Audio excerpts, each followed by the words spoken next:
I here open the second session of the 11th BRICS Parliamentary Forum. And I'd like to call on to the panel Mr. Humberto Costa, President of the House and also Parliamentary Coordinator of BRICS in Senate.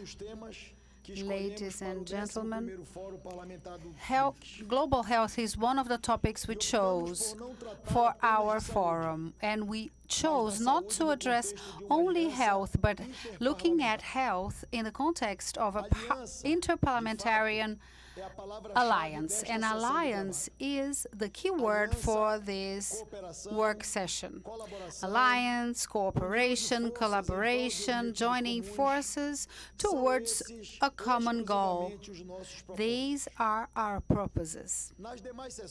In the next sessions, we will address major themes: trade, finance, investment, climate change, artificial intelligence, peace and security.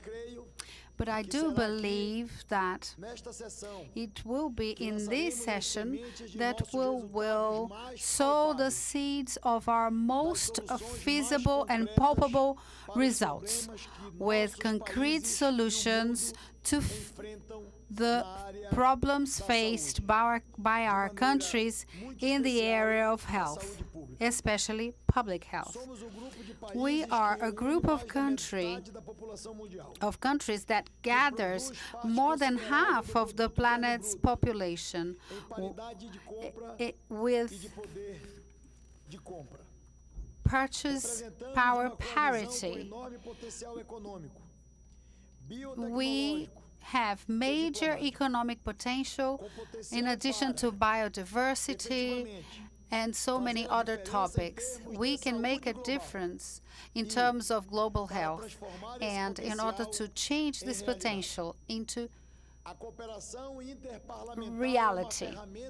And the interparliamentary tool is crucial. We do have differences, I do recognize that. We are different nations and diverse nations, but health, disease, and life are universal phenomena. The COVID-19 pandemic reminded us of that.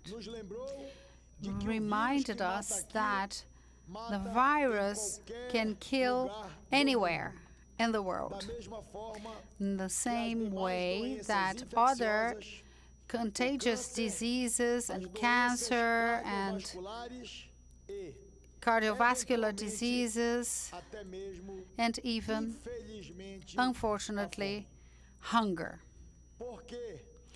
Because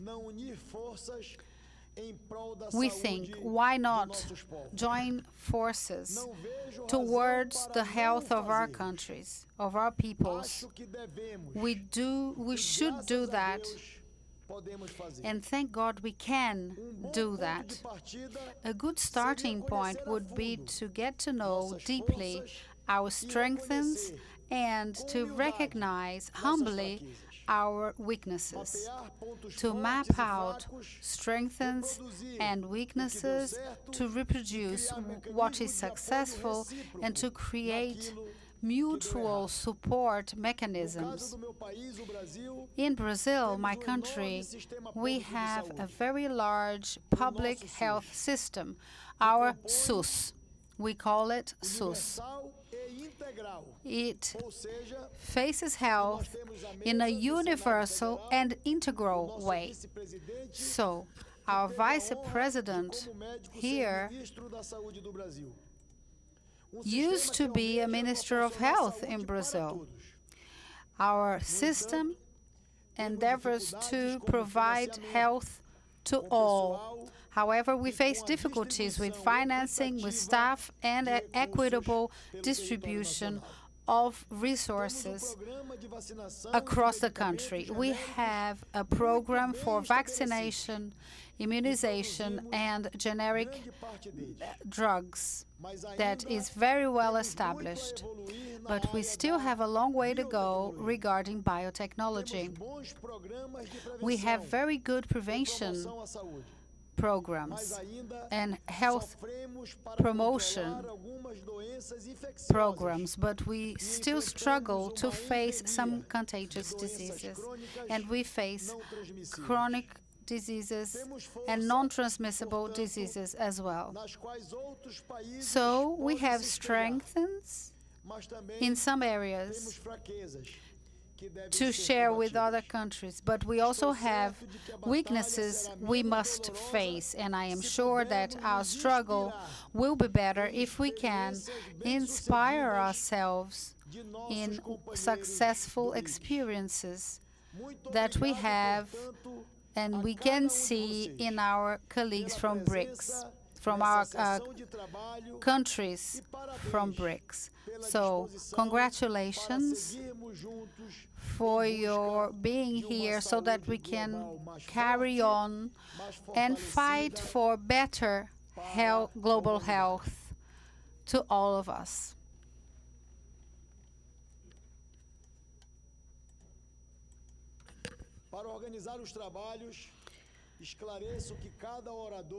Each speaker will be able to speak here for 5 minutes so as to organize our agenda and also to ensure the equality among all of those who speak. So we're going to have a sound alert 1 minute before the time is up.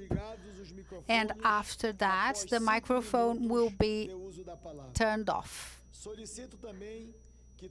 I would like to request for everyone to speak slowly so that it will be more precisely translated. And another important announcement. After the list of speakers is concluded, we are going to start the next working session without any breaks. So thank you for your cooperation, and thank you for following these rules that are necessary for the smooth running of our sessions.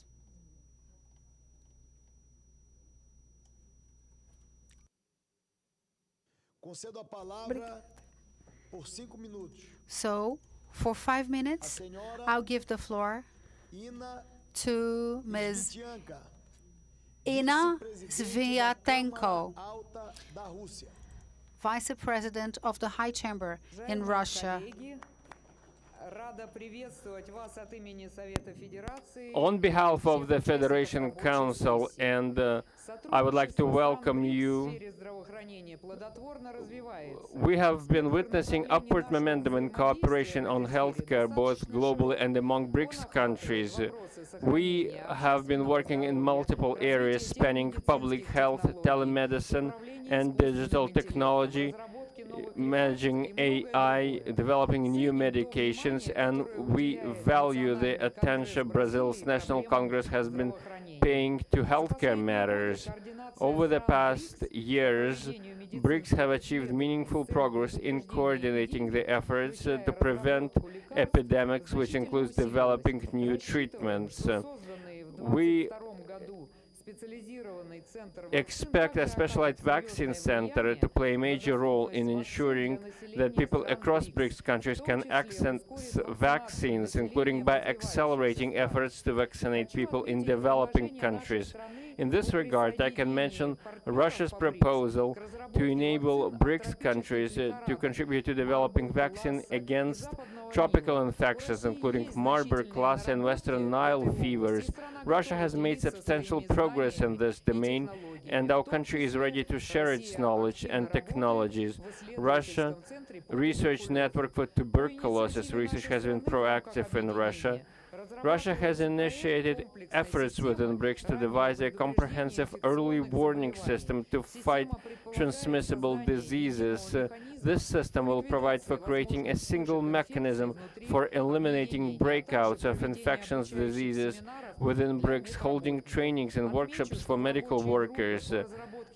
The expert groups working on developing a technical framework for this comprehensive program includes experts from BRICS countries. BRICS initiatives have a special role to play in terms of promoting cooperation on nuclear medicine for detecting and treating malicious cancers.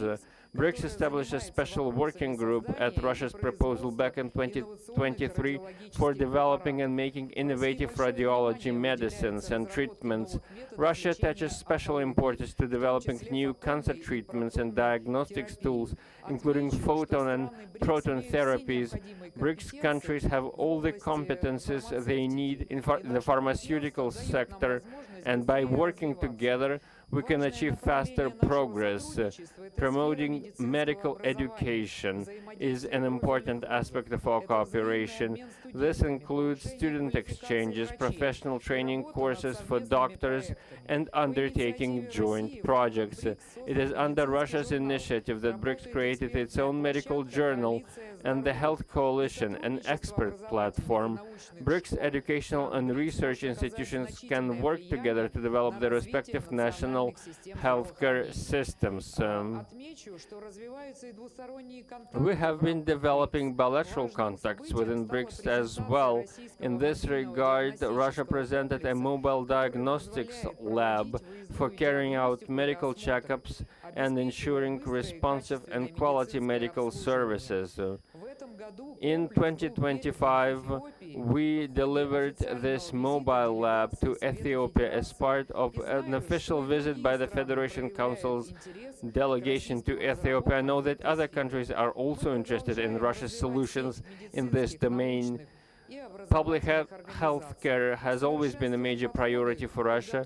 We have been improving education for medical workers and providing emergency relief. We contribute to developing new treatments and developing digital platforms. We are ready to step up our partnership with BRICS countries along all these tracks. Colleagues, working together on healthcare within BRICS is developing. So we are stepping up this cooperation. It has a lot of practical importance and is very promising. By exchanging our best practices, we can introduce cutting-edge medical technology while also improving healthcare across our countries.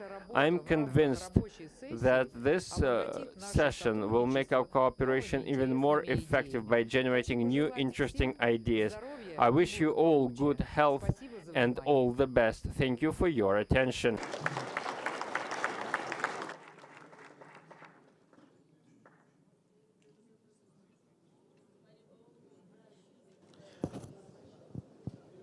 Concedo a palavra ao senhor Pubala. I'll give the floor to Mr. Pubala Govender, Vice President of the Parliament of South Africa.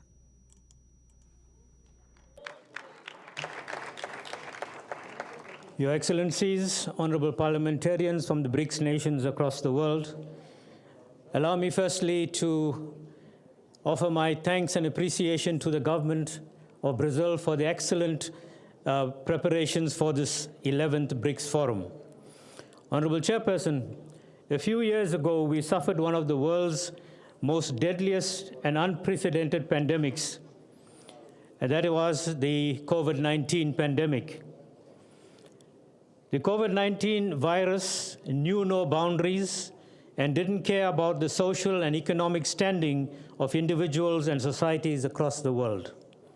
It attacked both the developed and developing countries in the same measure. It attacked both the rich and the poor alike. One of the most important lessons that we learned from the COVID-19 ordeal is that we are one global community, which need to unite in conquering contemporary common challenges we face, such as pandemic, scourges of disease, hunger, wars, discrimination, women abuse, and terrorism. COVID-19 did not only result in the loss of millions of lives across the globe, it caused immense damage to the economic and social stability in both developed and developing countries, including the BRICS countries.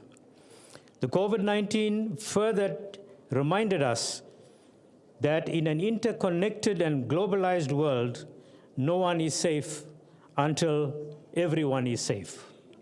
It is for this reason that the Republic of South Africa fully supported the call for the World Trade Organization to waive specific trade-related aspects of intellectual property rights to enable the locally manufacturing of COVID-19 drugs and related vaccines, which was also going to enable speedily access of locally manufactured vaccines and the purchase of those vaccines at reasonable prices across the globe.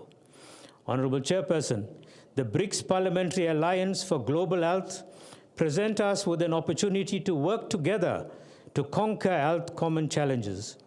We must use intra-BRICS cooperation to strengthen preparedness and response to the pandemics, including in vaccine cooperation. As South Africa, we have reached a far advanced stage when it comes to the issue of XDR and MDR TB, which we are prepared to share with the rest of the world. Clearly, we are not ready to proactively respond to such deadly pandemics. The BRICS Parliamentary Alliance for Global Health will help us to use our collective wisdom and medical knowledge to either proactively respond to future pandemics of diseases or to respond better. The strong cooperation and strong commitment amongst BRICS countries will have positive and immense spin-offs in ensuring fair and equitable vaccination as a global public good. It will strengthen our capacity for public health emergencies. Honorable Chairperson, the strong cooperation amongst BRICS nations in the global health seeks to promote equality in global health, particularly in resource-limited regions, by eliminating diseases as public health threats and encouraging the effectiveness of interventions. South Africa supports the progress made towards the establishment of the BRICS Integrated Early Warning System for the prevention of mass infectious diseases in accordance with the international health regulations, health organizations, global outbreak alert, and response networks for identifying future pandemics. Honorable Chairperson, it is worth noting the commendable work that our countries have been doing in meeting annually to discuss health cooperation during the BRICS health ministers' meetings. In this regard, many joint declarations have been issued after meetings such as the Guide for BRICS Health Cooperation and expressing common attitudes. Let us intensify the strength of this cooperation. The BRICS Interparliamentary Alliance for Global Health presents our member states with an opportunity to expand our cooperation and influence to address the global health challenges. It also presents us with an opportunity to tap into the new opportunities that we haven't tapped before. For instance, even though BRICS countries have the world's largest emerging pharmaceutical markets and increasing consumption levels, we are still in a passive position in the global pharmaceutical industry. We should take advantage of this opportunity not only to benefit our citizens, but for the benefit of the global community at large. Many countries have the necessary capacity, skills, and resources to achieve this objective. In this regard, it is vital that we share best practice, share knowledge, share latest technology such as AI to ensure that we benefit the rest of the world. Furthermore, Cooperation in global health must be reflected through the adoption of common positions, unified voices, and the collective will in our involvement in the World Health Organization and other international bodies. Honorable Chairperson and honorable members, allow me once again to call for cooperation at an international level so that we work together in the interest of all of humanity. I thank you.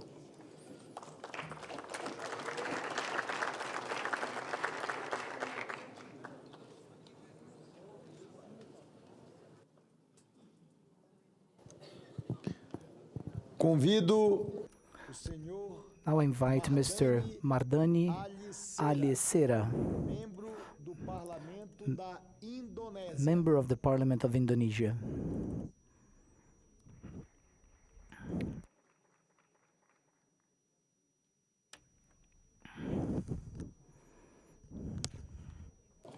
Bismillahirrahmanirrahim. Honorable chairs, honorable delegates, ladies and gentlemen. It is a great honor for us representing Indonesian House of Representatives to be participated here. This is our first engagement with the BRICS Parliamentary Forum. Thank you for the opportunity to share view on our today's discussion on global health. Global health cooperation is critical for protecting population worldwide from infectious disease risk, which can quickly cross national borders.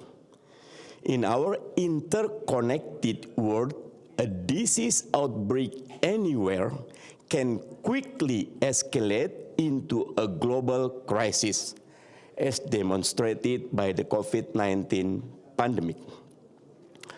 Furthermore, global health cooperation also has an important role in resolving health disparities, strengthening healthcare systems, and encouraging equitable access to healthcare resources, all of which contribute to achieving universal health coverage and the broader goal of sustainable development. On that role, Honorable Chair, we welcome the proposal of global partnership to eliminate socially determined disease, SDD, and the neglected tropical disease, NTD, focusing on vulnerable population initiated by Brazil.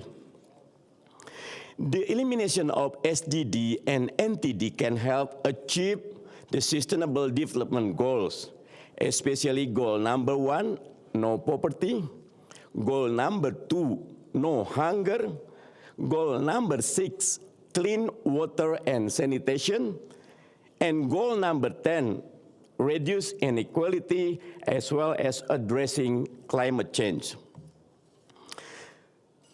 Indonesian National Health Insurance aims to provide universal health coverage, has significantly expanded coverage, reaching over 90% of the population, reducing an out-of-pocket healthcare spending and decrease in catastrophic health expenditure rates. In terms of preparedness in strengthening health emergency system to encounter a future pandemic, Indonesia has developed a civil military cooperation mechanism, which collaborating with the WHO, which play an important and effective role in addressing COVID-19 pandemic. The Indonesian House is also in the process of drafting bill that would facilitate the civil military cooperation. Delegates, to strengthen BRICS role in global health cooperation, Indonesia encouraged BRICS to reinforce its commitment to global health security through capacity building, medical resource sharing, and creating equal access to vaccine, particularly in the Global South. Furthermore, given the United States' current withdrawal from WHO, it is important for BRICS to assume main role in shaping global health governance to make it more inclusive, responsive, and reflective. I thank you very much.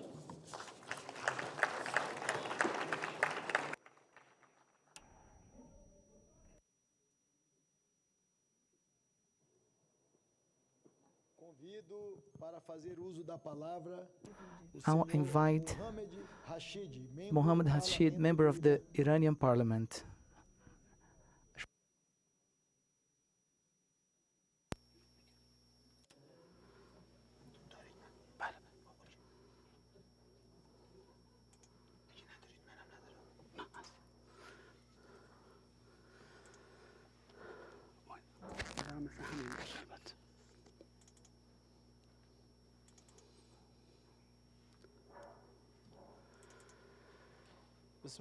In the name of God, the compassionate, the merciful, Mr. Chairperson, Excellencies, Honorable Speakers of Parliament, distinguished colleagues, it is a great honor and privilege to address the first working session of the BRICS Parliamentary Forum under the strategic theme Interparliamentary Cooperation of BRICS for Global Health.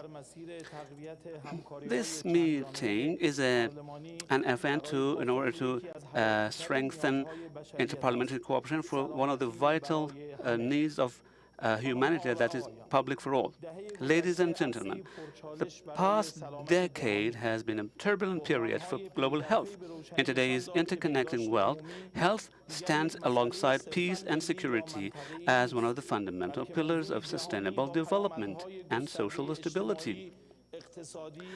It actually has social, political, and economic consequences. In today's world, stability is very important, and in a situation where BRICS constitute 40% of the population of the world and a great major portion of the health, we have various capacities for countering challenges for health. Ladies and gentlemen, we in the parliaments have a unique role in strengthening public health systems. Through legislation, oversight, and budgeting, we can develop policies to enable access for health for all the citizens. But this national duty should be accompanied with various parliamentary activities through the world. BRICS, as a diversified body with influential effects, has a great responsibility in terms of health. We have to have a common program for the following: expansion of health infrastructure with priority over less privileged areas, strengthening cooperation on research to counter emerging diseases and recurrent diseases, having strong infrastructure against future crises, having vital facilities, and having a roadmap for global health in BRICS based on equal access to treatment services and preparedness against pandemics. Standardization of laws in terms of digital health with observing the privacy and data. Pandemics actually, in that area, we encountered various gaps in terms of distribution of medicines, and it requires human solidarity, which challenged the world conscience. In BRICS, we have to have a new model for health multilateralism, a model which is based on solidarity, justice, free flow of knowledge, and countering domineering policies in the world. This model can be within the BRICS Health Fund or the Alliance of Medical Technologies. Ladies and gentlemen, I do believe that the dialogue between parliaments in BRICS can lead to common legislative frameworks, including in terms of digital health governance, protection of biodata, countering emerging threats, and so on. Ladies and gentlemen, national experiences will be meaningful when they are shared at the international level. Here, we play a great role. Within BRICS, we have to go beyond national activities toward coordinated international activities. We can have a new multilateralism, a role model emanating from human values, local knowledge, and national capabilities. Let's together tap into the capacities of our parliaments in order to adopt strategic decisions and follow fair policies and strengthen parliamentary solidarity toward global health. The future of our nations hinges upon our audacious decisions. Also, I would like to appreciate the Parliament and government of Brazil because of their warm hospitality and for excellent organization of this meeting. Thank you so much.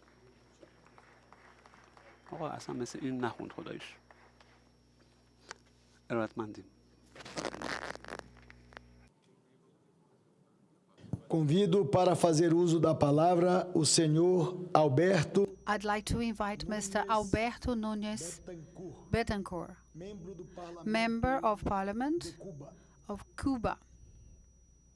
Saludos a la presidencia, a los organizadores y a los participantes en este importante foro. Transmito el agradecimiento de la delegación cubana por la acogida recibida en esta ciudad.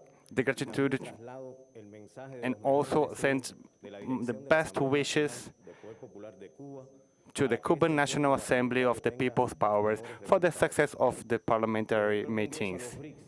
Since its entry into the BRICS as a partner country, Cuba has viewed this as an important opportunity for cooperation and effective relation in which each nation can showcase and contribute its capabilities.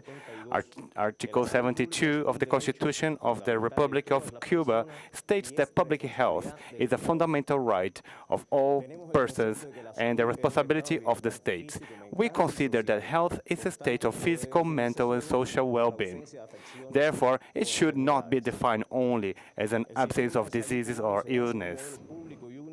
The Cuban health system is based on a public and sole model of service provision with universal coverage free of charge, which provides comprehensive care to the entire population in the countryside and in the city without discrimination of any kind, with primary health care and community and intersectorial participation as its basis. Cuban parliamentarians are permanently working on the health issues. The result of this is the new public health law approved in December 2023.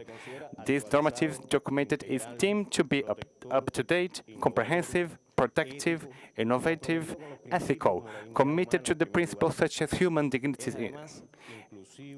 Furthermore, it's inclusive, respectful, and focused on the most sacred rights, such as the health and life of human beings. Among the new elements, it shows how important it is for us to get together and contribute with all the states. Cuba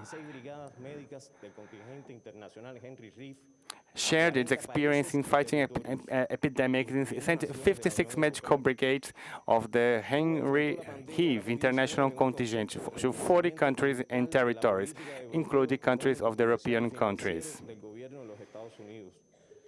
Cuba faced the COVID-19 pandemic amidst a brutal intensification of the economic, commercial, and financial blockade of the United States, aimed at totally throttling our economic trade and access to fuel and international currencies, with special attention of the equity and access to medications, vaccines, and technologies. those that are more essentials. This BRICS Forum can foment a more solid debate between the countries and scientific areas to contribute to better protection of the population for those associated and also others around the world. We also need to address poverty, the prevalence of an unjust economic system, impact those most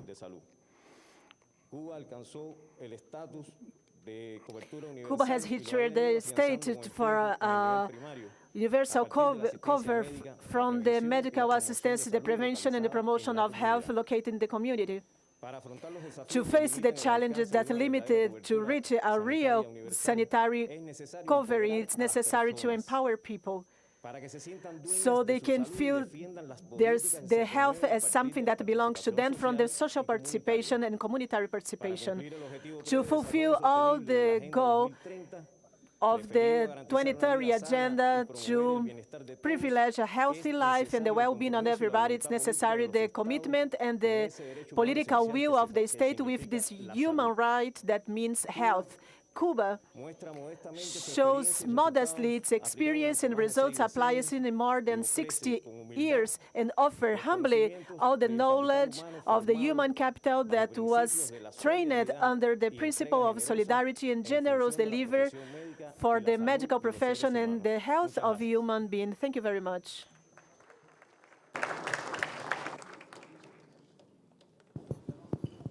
Convido Now I invite to the floor Mr. Haivansh Naraya Singh, Vice President of the High Chamber of India. Honorable Chairperson, Honorable distinguished delegates, and delegados, address this August forum that plays a pivotal role by fostering interparliamentary dialogue and enhancing parliamentary diplomacy to address common challenges of BRICS countries. BRICS is united by broader vision of building a multipolar world order and enhancing cooperation on critical global issues. The expansion of BRICS was done to enable it to serve as a key political and diplomatic forum for coordination among countries of the Global South. Post-COVID-19, the Global Health Alliance underscores the urgent need for collective action, not only in strengthening health systems, but also for coordinated responses to emerging health challenges. India has been actively engaged in the BRICS health tracks, contributing to discussions and initiatives that drive the implementation and advancement of BRICS health priorities. India commends Brazil for its steadfast commitment to advancing critical health agendas by building upon the foundations laid during previous BRICS chairs. Honorable Chair, reflecting the spirit of our ancient philosophy, Vasudhaiva Kutumbakam, the world is one family. India, in principle, supports the health priorities, emphasizing the importance of multilateral collaboration to achieve health for all.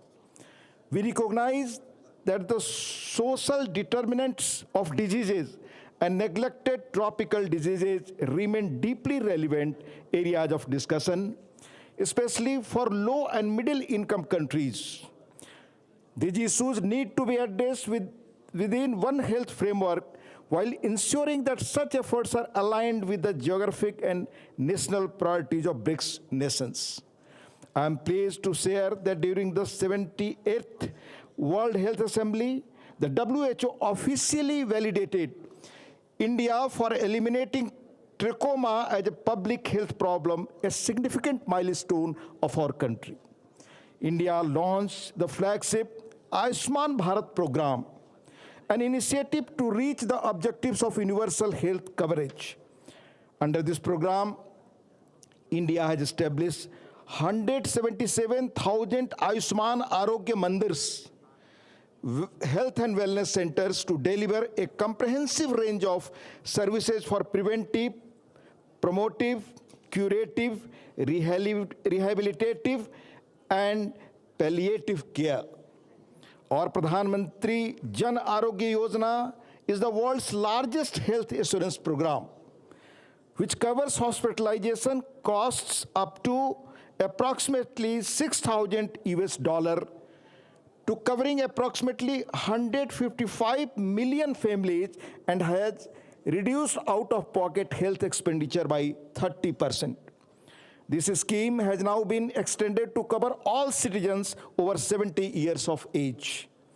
For transforming India into a digitally empowered society, we have implemented the Ayushman Bharat Digital Health Mission, leveraging digital health platforms such as eSanjeevani, Nikshay, Next-Gen e-Hospital, Integrated Health Information Platform for capturing real-time data and last-mile healthcare delivery. Our eSanjeevani initiative stands as a testament to how technology can create inclusive, scalable, and sustainable healthcare solutions. This initiative has recorded over 359.8 million teleconsultations till March 2025. This is to ensure that citizens in hard-to-reach areas have access to health consultations. India has also launched EU-WIN, a digital platform to record and track the administration of life-saving vaccines for pregnant women and children, enabling anytime access and anywhere vaccination. Today, it has registered 79 million beneficiaries and administered 292.2 million vaccine doses. We have also introduced the Prime Minister Ayushman Bharat Health Infrastructure Mission to address the critical gap in health infrastructure, disease surveillance, and research. Honorable Chair, India's commitment to advancing maternal and child health has been widely recognized on the global stage. India has reduced under 5 mortality by 70%, neonatal mortality by 61%, and maternal mortality ratio MMR below 70%. This progress positions India well on track to meet the Sustainable Development Goal target of bringing the MMR below 70 well before the 2030 deadline. India is now committed to eliminating diseases such as TB, leprosy, lymphatic filariasis, measles, rubella, and Kala-Azar. Honorable Chair, as the custodians of people's interests, the parliamentarians of BRICS countries play a key role in meeting the objectives of universal health by ensuring that through our shared experiences and collective efforts, we can ensure equitable and safe health for all. Before I conclude, on behalf of India, I thank Brazil for this excellent arrangements and memorable hospitality. Thank you. Like this?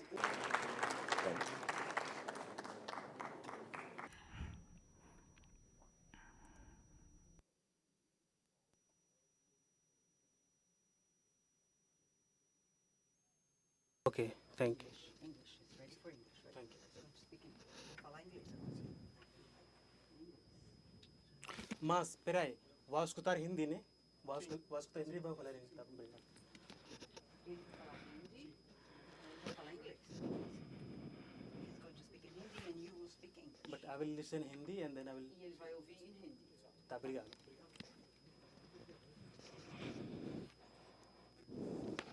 Hello हाँ मैं ready हूँ मैं यहाँ पे आ गया हूँ room में interpreter room में हाँ आ गया हाँ हाँ वो ओम बिरला सर आने वाले हैं अभी मैं रेडी हूँ यहाँ पे मैं ठीक है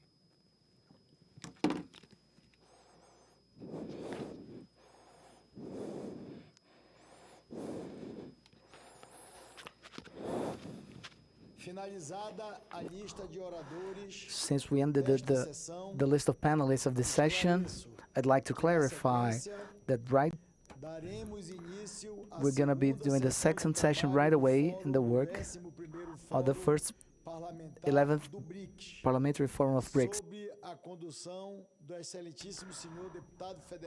under the due diligence of Fausto Pinato, Federal Deputy and also Coordinator and the Deputy Chamber and the facing of the Parliament of BRICS. I declare ended this session.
I open the next session with the topic Parliamentary Action of BRICS in the search of new paths for economic development.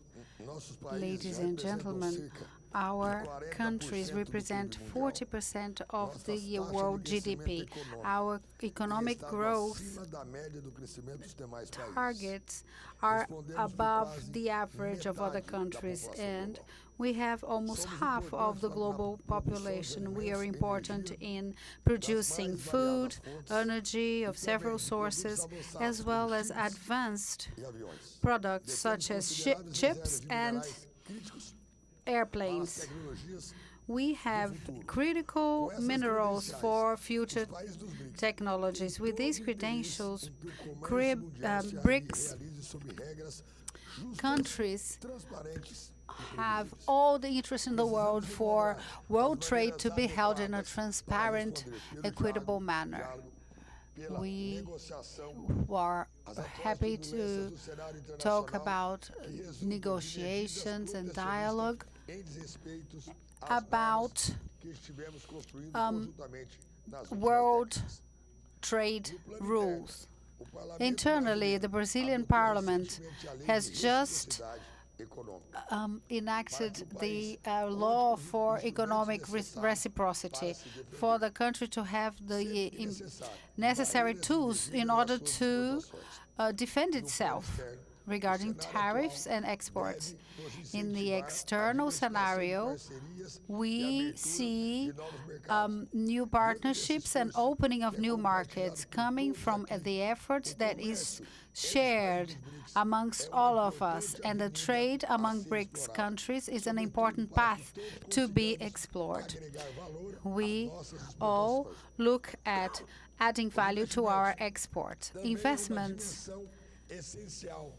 are also an essential dimension of our collaboration. We need to exchange experience about the way our parliaments are working for our countries to be prepared to tap on velozes inovações tecnológicas e pelos desafios da sustentabilidade. Igualmente relevante para os nossos debates de hoje é o tema da reforma do sistema financeiro internacional, de nosso especial interesse como país que contribui crescentemente para a geração de riqueza mundial, mas ainda estão em posições subordinadas na governança mundial das finanças. Instituições como o FMI e o Banco Mundial, diante de um cenário global marcado por desigualdades persistentes e desafios tecnológicos, climáticos e geopolíticos, é fundamental que nós, parlamentos dos BRICS, estejamos unidos na construção de alternativas sustentáveis para promover o crescimento com justiça social, soberania, volto a dizer, soberania econômica e cooperação entre os países do sul global. Meu muito obrigado. I will speak English. Para organizar os trabalhos, esclareço que cada orador inscrito poderá usar a palavra nas tribunas por até 5 minutos, a fim de garantir o cumprimento da nossa agenda de eventos e a isonomia entre os representantes. O sistema de áudio do plenário está programado para soar o toque da campainha 1 minuto antes do fim do tempo do orador, como alerta para que encaminhe a conclusão do seu discurso, sendo desligados os microfones após 5 minutos de uso da palavra. Solicito também que todos falem de forma pausada para que a tradução simultânea so that simultaneous translations can the maximum precision. I also would like to thank the comprehension and cooperation with the needed rules for the good development of the session. I now grant the word for 5 minutes to Mr. Ombembila, President of the High Chamber.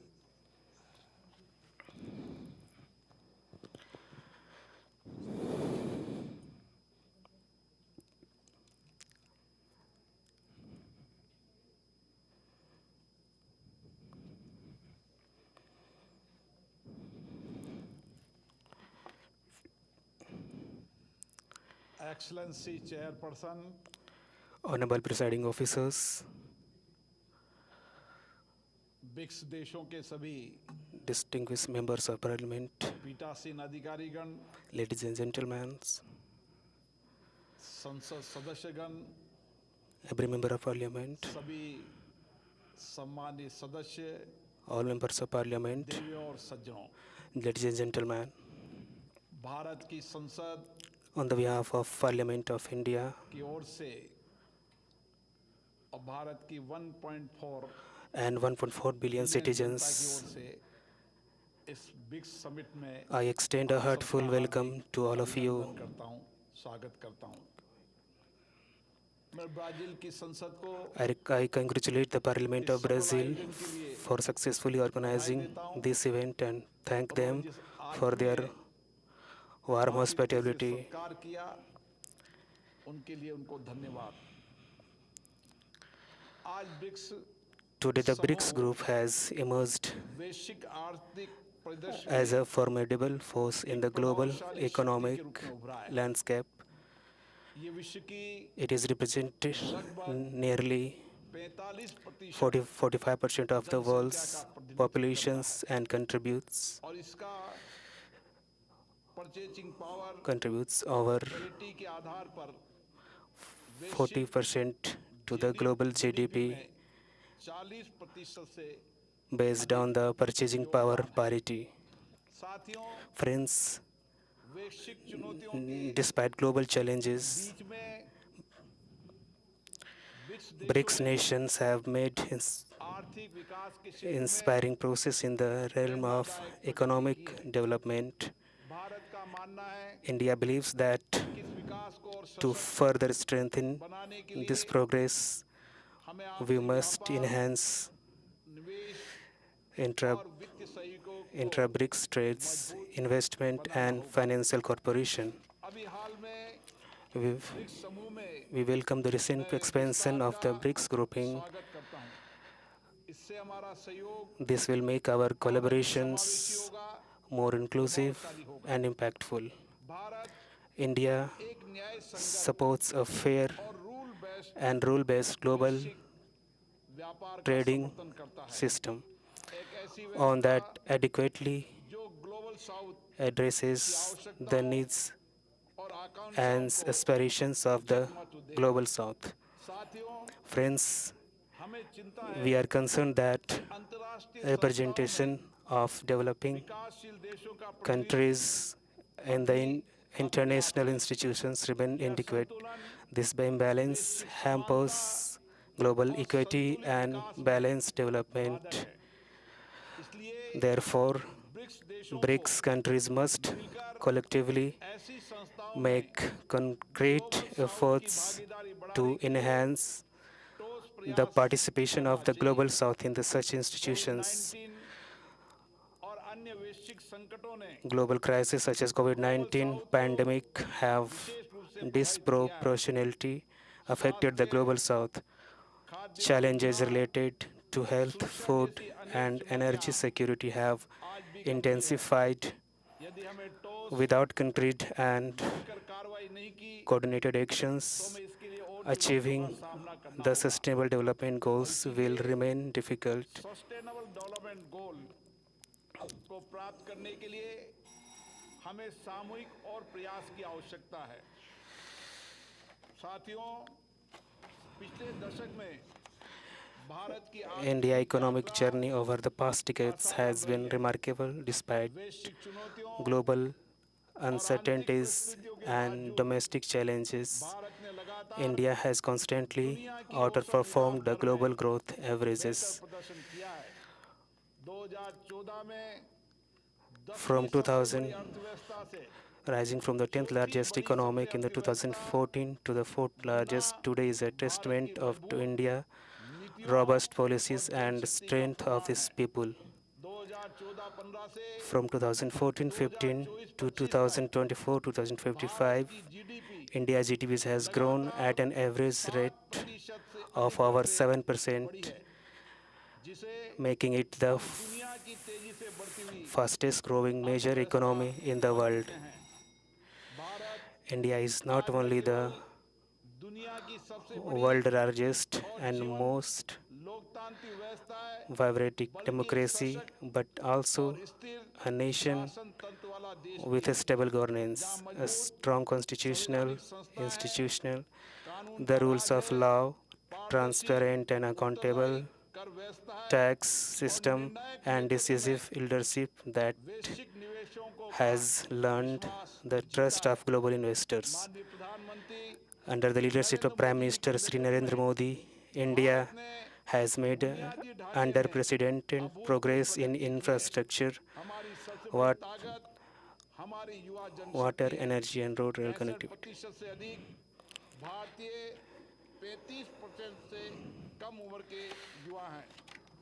In the last of 35, in the last 35 centuries, under the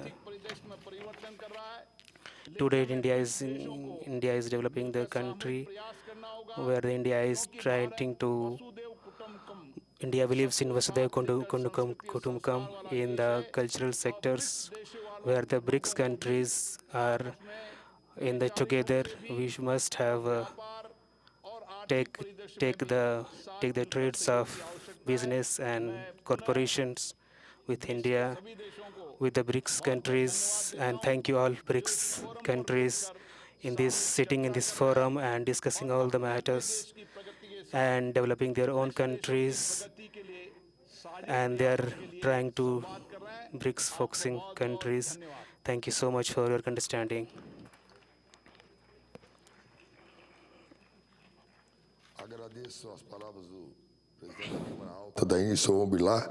Nós sabemos que a Índia, we know that India undoubtedly is a reason for extreme pride for all of us. So following our works, I'd like to hand the word to Ma'am Kiening, Vice President of the Parliament of China.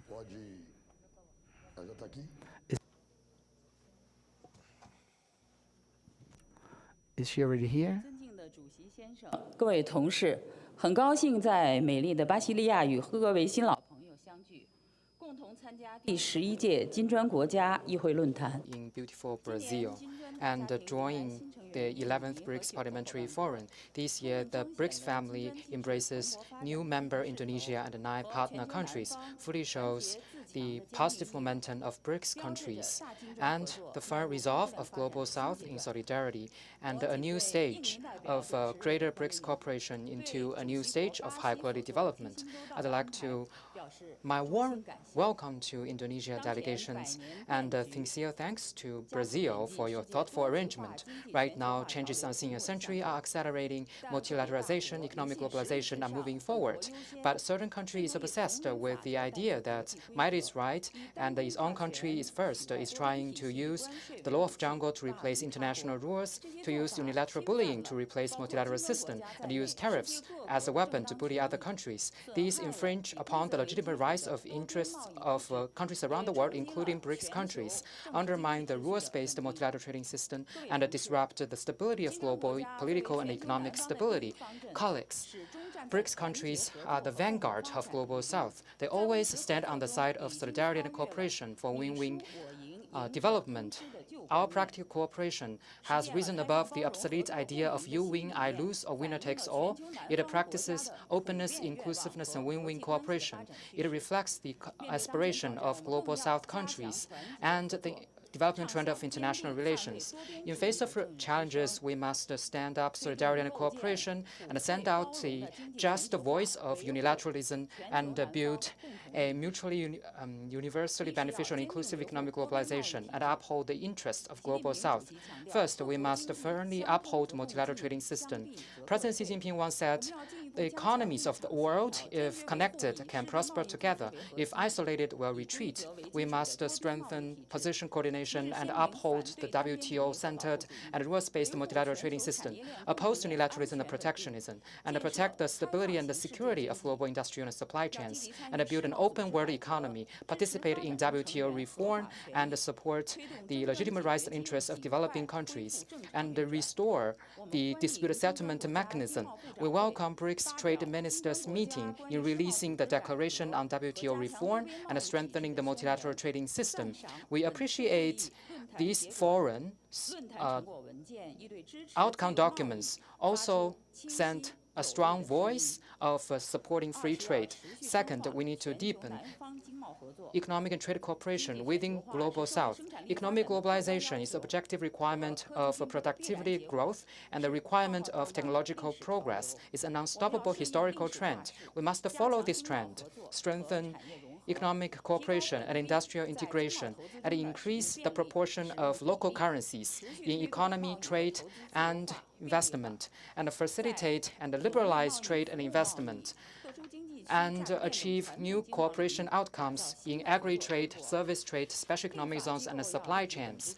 Legislative bodies must live up to their duties and find the point where the interests of all countries' economic development can converge and effectively synergize development strategies, and provide suggestions on deepening economic cooperation. We support BRICS countries through economic and trade channels, discussing BRICS Economic Partnership Strategy 2030, charting the course for future cooperation. Third, we must boost emerging sectors. Right now, new round of technological revolution.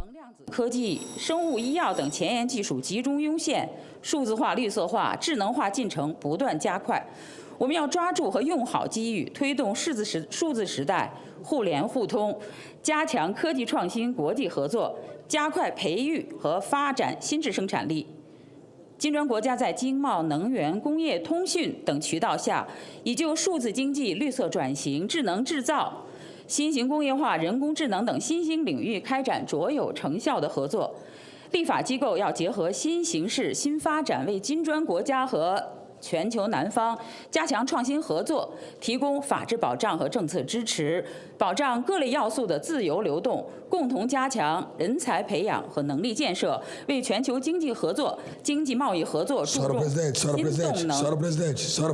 各位同事。Só um minuto que a tradução foi cortada. Vou dar esperar só um pouquinho. Agora voltou o microfone, a tradução ou não? Testa aí. Cadê a tradutora?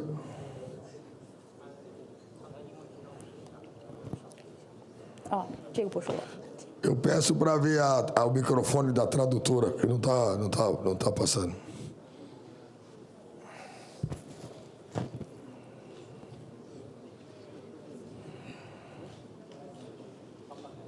Um minuto.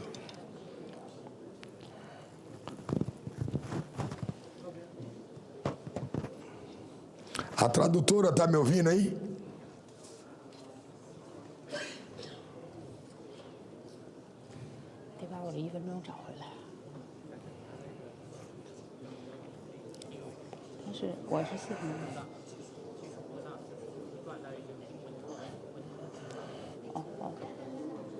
Aonde está a cabine de tradução aqui? Não, mas por que está essa demora para responder?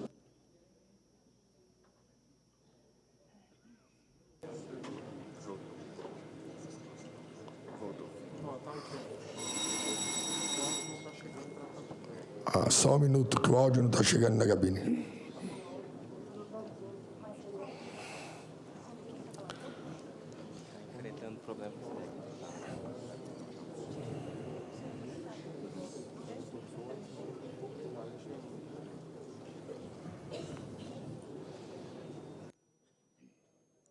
Voltou.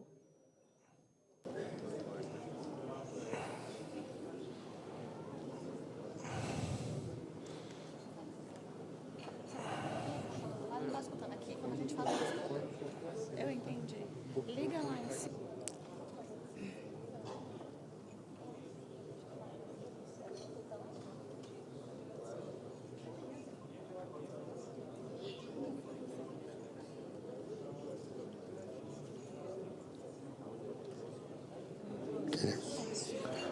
Ela não está escutando a tradutora.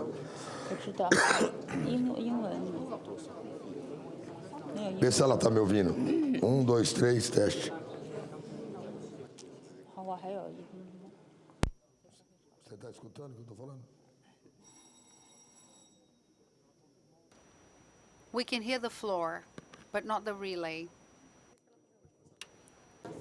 Peço encarecidamente que a nossa tribuna volte ao seu discurso, por favor. Ok? Please resume your speech. Colleagues, China is an important engine for global economy. In the first quarter of 2025, China's GDP grew by 5.4% year-on-year. Its economy got off to a good start. China has closely aligned its development with the development of all. President Xi Jinping proposed a global development initiative with the aim of revitalizing global development. The third plenary session of the 20th CPC Central Committee made a systemic plan for deepening reform comprehensively to advance Chinese modernization, and will build new development institutions for higher-level open economy and build a more open and a vibrant market environment and provide development opportunities with all countries, including BRICS countries. Going forward, China is willing to work with BRICS members and partners to firmly safeguard and promote globalization and seek common development through mutual cooperation and write a new chapter of Global South strength, seeking strength through unity. Thank you.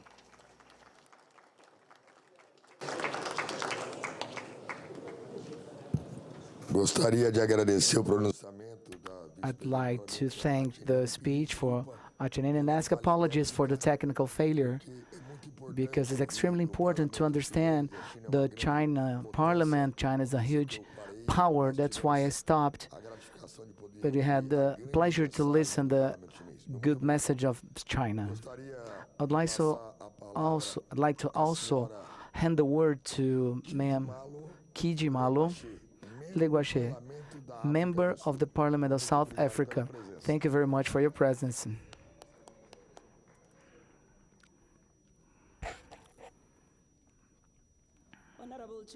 Estimado President, ladies and gentlemen, I take this opportunity to express a word of gratitude for the platform provided to express, voice our ideas and share experiences and best practices under the thematic concept premised on the role of BRICS parliaments in building more inclusive and sustainable global governance.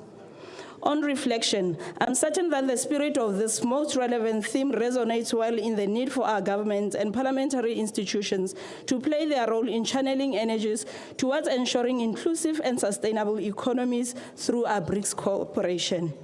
The strategy for BRICS economic partnership will contribute to the increase and increasing the economic growth and competitive of the BRICS economies in the global arena by pursuing the following.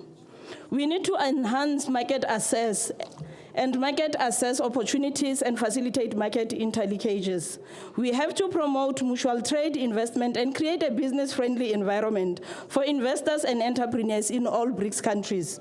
It is important to enhance and diversify trade, investment, cooperation that supports value-adding amongst BRICS countries. To promote information exchange through BRICS Virtual Secretariat and BRICS Economic Exchange Platform, as well as other agreed platforms. We have to consolidate efforts in order to ensure a better quality of growth by fostering innovative economic development based on advanced technologies and skills development with a view to build knowledge and knowledgeable economies.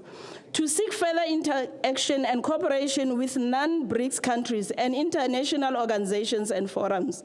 BRICS members will engage with business communities in their respective countries to implement this strategy. We will encourage closer collaboration of BRICS business communities. The BRICS strategy for economic partnership identify a number of trade and cooperation, manufacturing and mineral processing, energy, agriculture cooperation, trade and investment promotion, science and technology, and financial cooperation as its key paths of economic development. It further contends that in order to achieve sustainable, inclusive, and dynamic growth, BRICS countries should avail themselves of opportunities provided by international economic cooperation, including deepening trade and investment ties, both within BRICS and other members of the international community. More active inter-BRICS trade and investment cooperation will contribute to economic growth and facilitate the use of existing opportunities of BRICS economy complementary. It is also there to strengthen the position of the member states in the global economy and contribute to addressing the domestic economic and social challenges that we have as different countries, including the job creation and promotion of social inclusion. BRICS cooperation should be commensurate with potential and make ample use of capabilities of its members and contribute to the growth and sustainable development of other economies. In this regard, our parliaments as custodians of oversight must emphasize the need to improve the international financial and trading and monetary systems by enhancing cooperation and coordination to reform the governance of multilateral institutions underpinning these systems. This includes strengthening in global financial safety net and ensuring that international institutions more accurately reflect the current reality of global economy, particularly given the growth of relevance of countries from Global South. Following the above, BRICS parliaments must support effort to reform the Bretton Woods institution so that their governance is representative and reflective of the interests and developmental imperatives of emerging markets and developing countries, including least development countries or developed countries. South Africa's membership of the BRICS has tangible benefits for South Africans in general. Being a member of the BRICS has enhanced South Africa's position and influence as an important emerging economy. BRICS membership gives us access to policy and technical expertise of large and established economies. BRICS membership gives us access to the funding support of National Development Bank. BRICS membership has strengthened our activism in the global stage, particularly around reform of multilateral institutions. South Africa benefits from being part of this BRICS because of the different reasons. Being part of a collective voice striving to advance a world order based on mutual respect and equal sovereignty of nations. BRICS membership is a strategy of importance in our country. BRICS cooperation provides tangible benefits for South Africa in the fields of research and innovation, energy, health, education, and cooperation. More than 100 multilateral BRICS research projects have been funded under the BRICS Framework Program.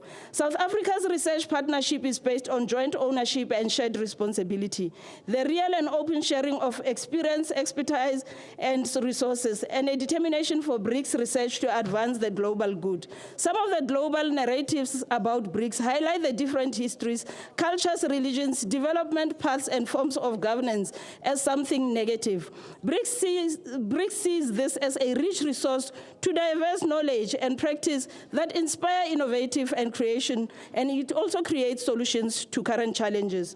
On economic-related matters, as our South Africa, we leverage and its leverages to BRICS membership to address the triple challenges of equality, poverty, and unemployment through increased intra-BRICS trade, investment, tourism, capacity building, skills, and technology transfers. Together, BRICS has around 42% of the world's population, almost 30% of the world's territory, around 27% of global GDP, and around 20% of global trade. South Africa has reaped the benefits of membership of this important bloc, most notably in the area of economic cooperation.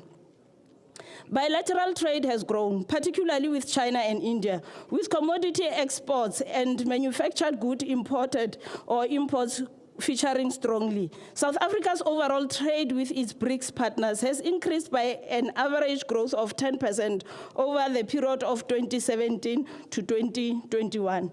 Total South African trade with BRICS reached at least 830 billion in 2022 from 487 billion in 2017. BRICS now accounts for 21% of South Africa's global trade, Over 14% of South Africa's exports are BRICS countries. Around 30% of imports came from BRICS countries in 2022. Trade with China remains the dominant force, accounting to 63% of exports to BRICS. Russia was the only BRICS country showing a decrease in trade with South Africa last year of about 10%. South Africa continues to face a trade deficit with its bilateral trade and overall trade with BRICS countries. There is a need for trade diversification as value-added products make up to 4 and 9% of our export to BRICS, while primary products such as coal, iron ores, and manganese dominate.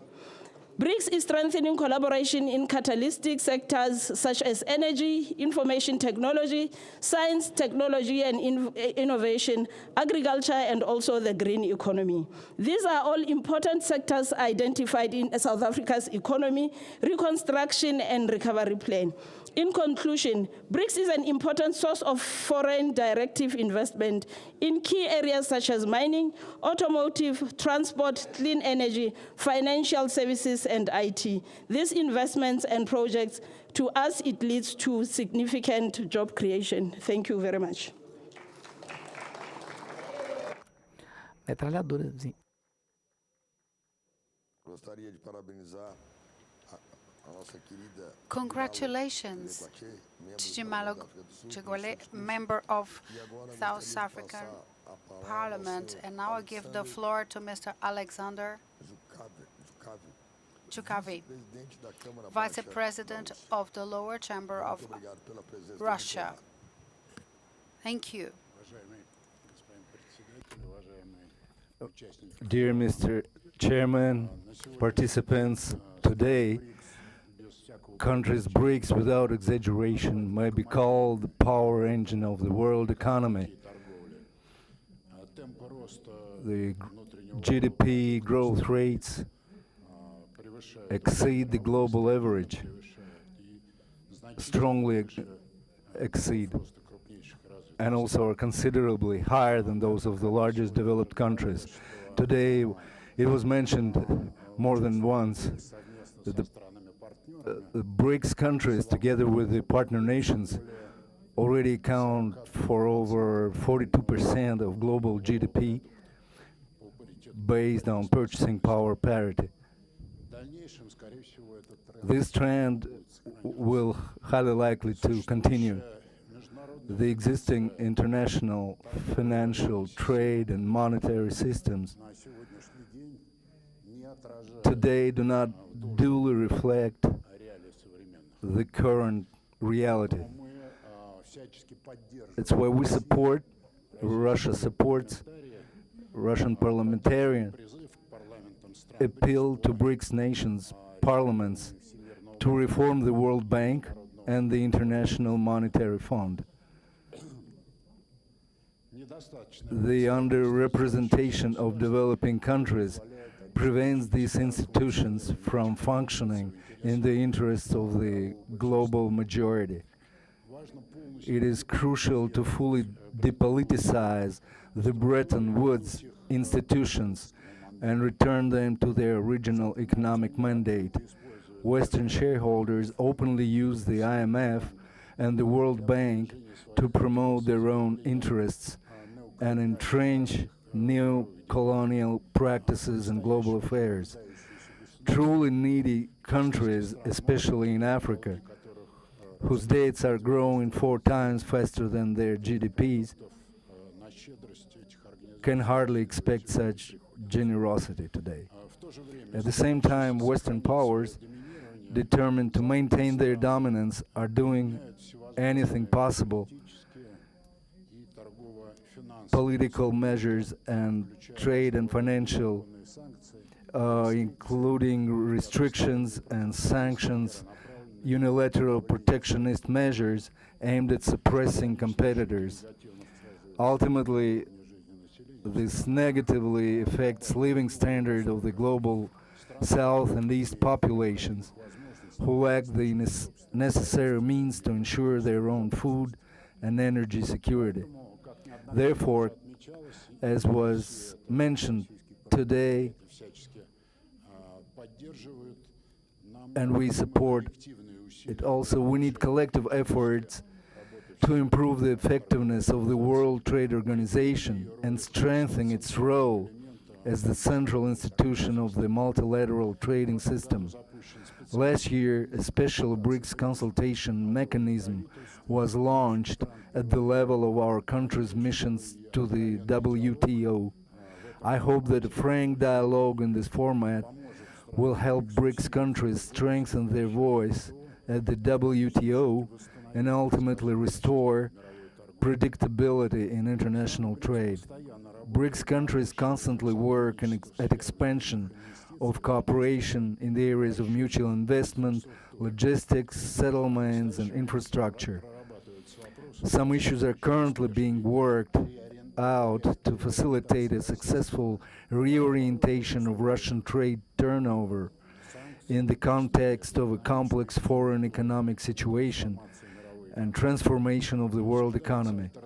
Alternative payment mechanisms and reliable logistics routes are being discussed.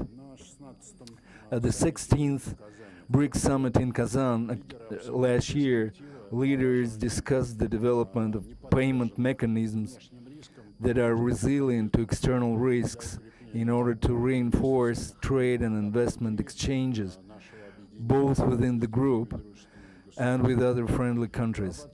Work is underway to advance the BRICS cross-border payment initiative, establish an independent settlement and depository infrastructure, BRICS Clear, a reinsurance company, and a new investment platform. It is equally important to continue increasing the use of national currencies in mutual settlements. By the end of 2024, 85% of Russia's transactions with BRICS countries were conducted in national currencies. The share of the US dollar in servicing our trade has already dropped to less than 1/3, while national currencies now account for around 65%. We also know the relevance of developing a BRICS economic partnership strategy through 2030, currently being coordinated by relevant ministries under Brazil's chairmanship. This document is intended to outline priorities for our economic cooperation over the next 5 years. It is necessary to note the enormous potential of BRICS countries in the field of science, technology, and innovation. Today, this is a key factor in economic development and improving the quality of life in our countries. We need to invest large funds to support innovative initiatives and startups in line with the BRICS framework program in the field of science, technology, innovations.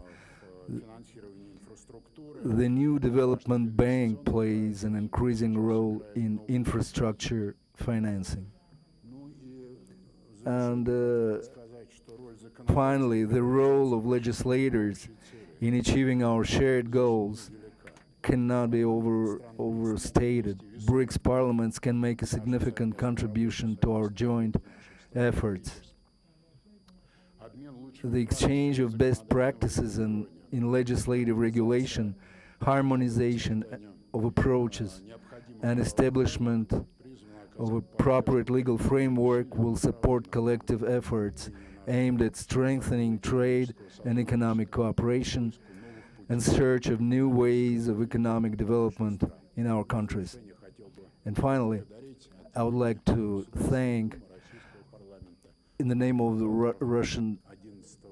Russian Parliament, the organizers of the 11th Parliamentary Forum. It was very well organized, a very important event for us. Jucabe, né? Saudar em nome dele todo o parlamento russo. Fazemos votos que esta guerra acabe logo.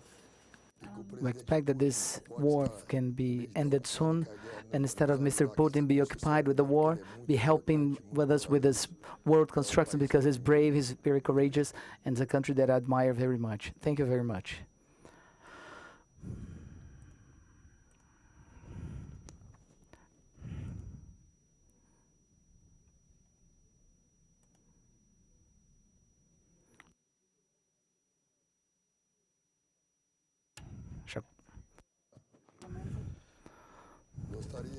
Now I'd like to call with deepest honor member of the Parliament of United Emirates, Mr. Ali El Nahim.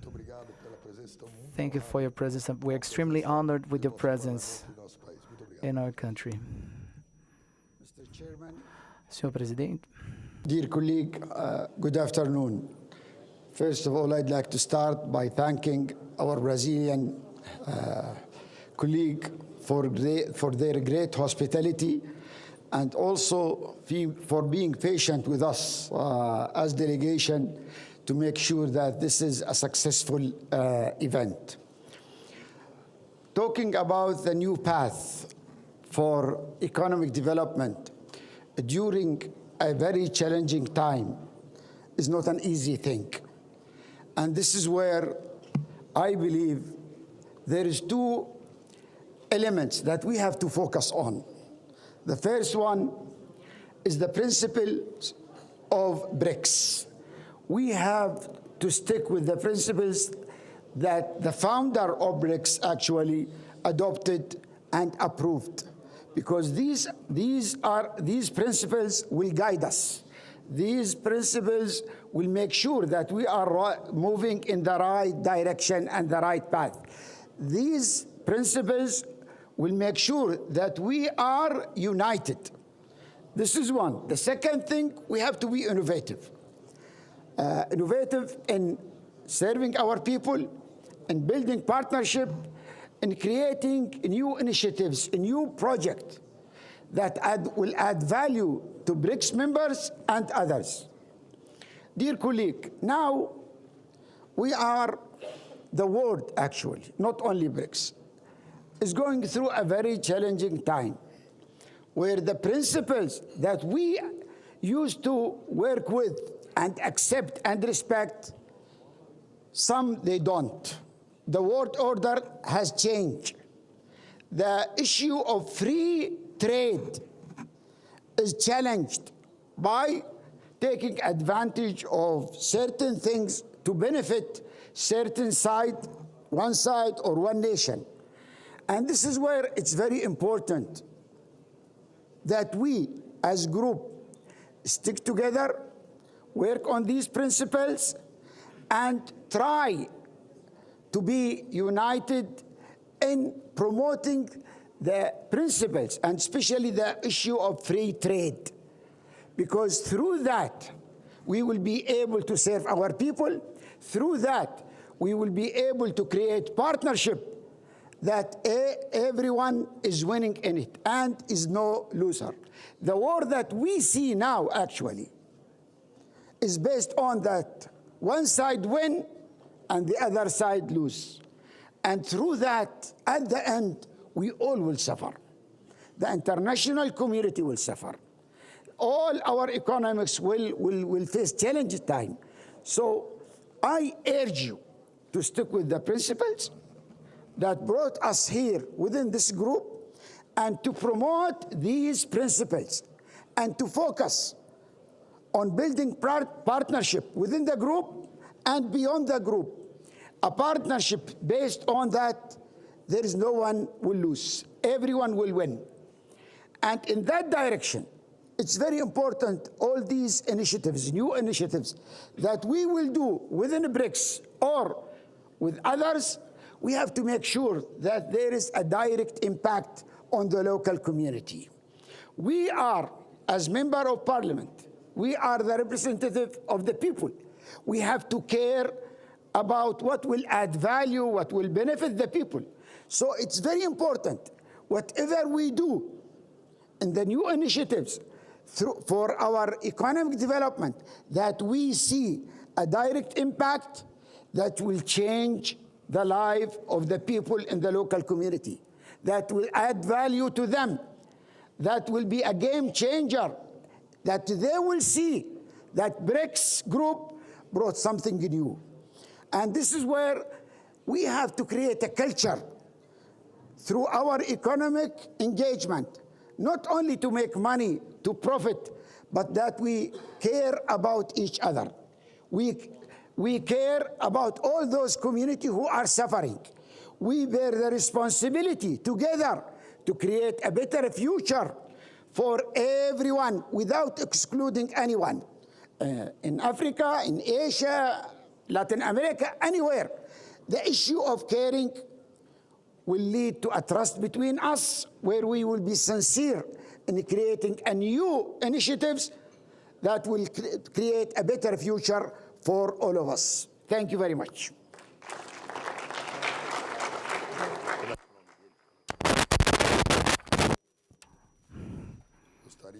I'd like to congratulate the parliamentary from the United Emirates for the brave speech, focused, and above all, extremely objective.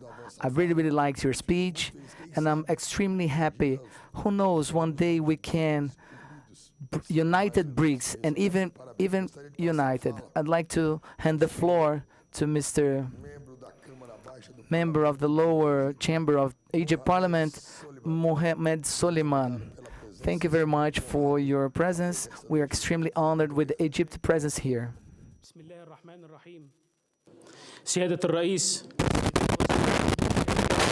President, ladies and gentlemen, allow me at the outset to express my profound happiness in sharing with you this unique parliamentary forum, which represents a permanent platform for dialogue and parliamentary consultation and a strategic step towards enhancing legislative integration among member states. It reflects our collective desire within the BRICS group to strengthen coordination and cooperation in all common issues and fields, leading to new pathways to complete this journey of sustainable development that we all aspire to. We are all hopeful that our meeting will contribute to building a joint platform for developmental parliamentary dialogue and will enhance the role of our people in shaping national and regional economic public policies that entrench such development pathways. We also hope it will effectively contribute to restoring balance, transparency, and justice to the global economic system, which we all aspire to, in order to regain the efficiency, effectiveness, and fairness we have all longed and dreamed of. Here, we are meeting once again at a decisive stage and pivotal moment that requires all of us to rethink the future in different ways. We are not gathering merely to address current challenges, but to chart a roadmap for a brighter and more sustainable economic future that meets the aspirations of our people. As we appreciate the ambitious vision of the BRICS group and its clear objectives in promoting economic growth and achieving sustainable development, as well as fostering cooperation among member states, we emphasize the importance of focusing on strengthening economic and developmental partnerships with emerging countries. This is considered the first step in building strategic relationships among the countries of the group.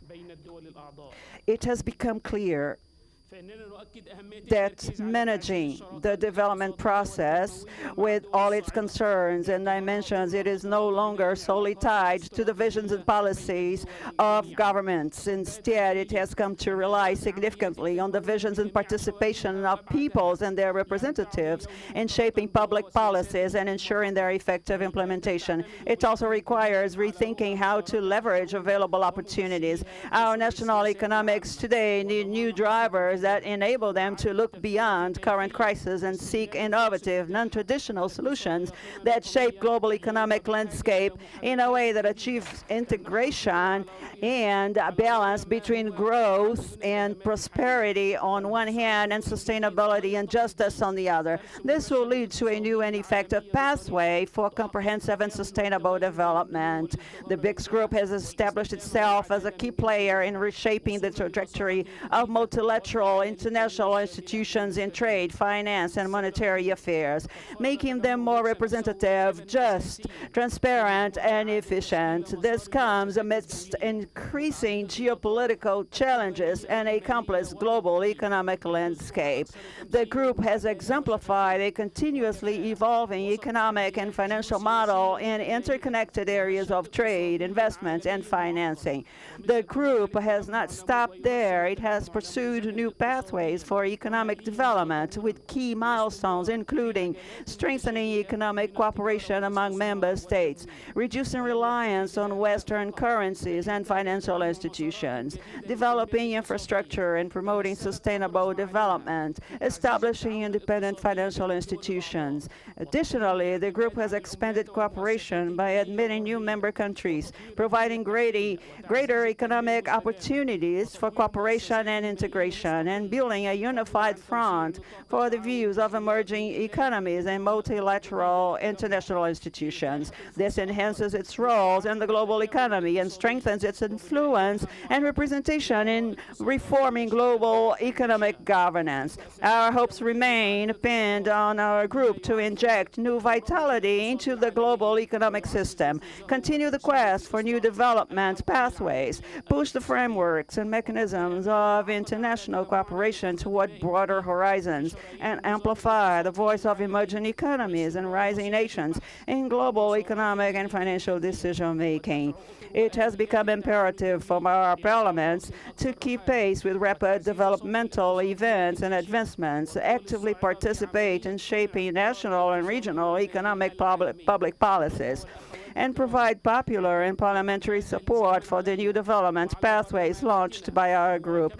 This begins with adopting advanced and appropriate legislative frameworks that create a stable and investment-friendly economic environment, focusing on fostering an entrepreneurial spirit, particularly among youth and women, especially since these progressive laws in entrepreneurship, innovation, and financing can serve as a vital entry point for stimulating inclusive economic dynamism.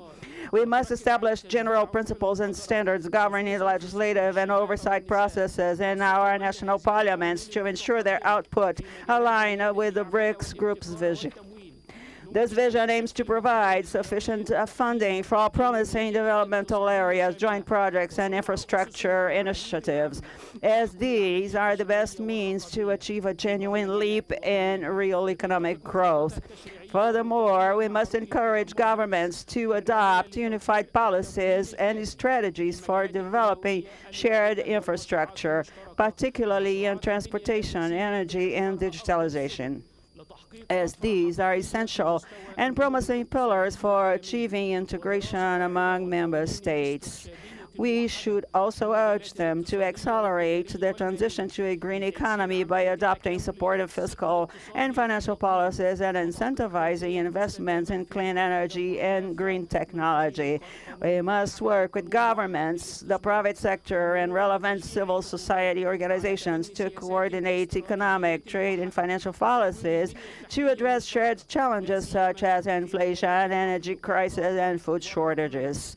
This should be done in parallel with activating regional cooperation mechanisms in financial stability and harmonizing economic legislation among member states. Additionally, we should strengthen communication channels with our parliaments by establishing parliamentary liaison points or permanent communication mechanisms with them.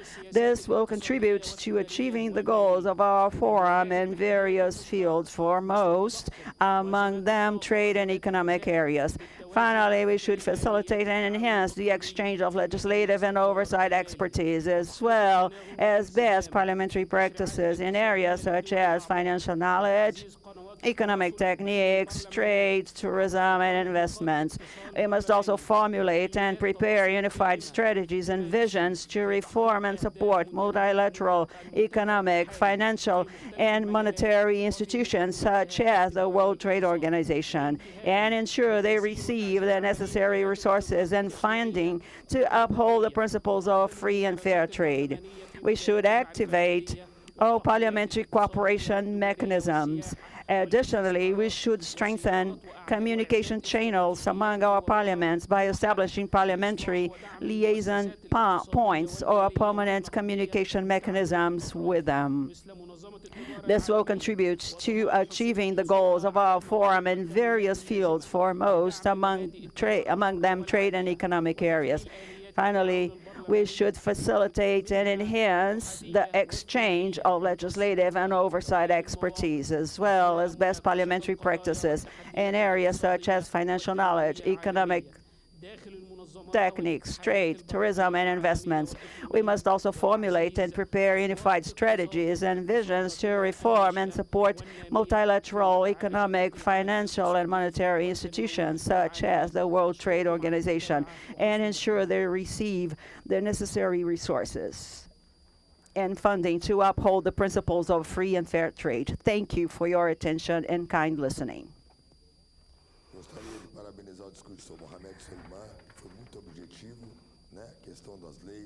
Very objective. It is important to remember laws.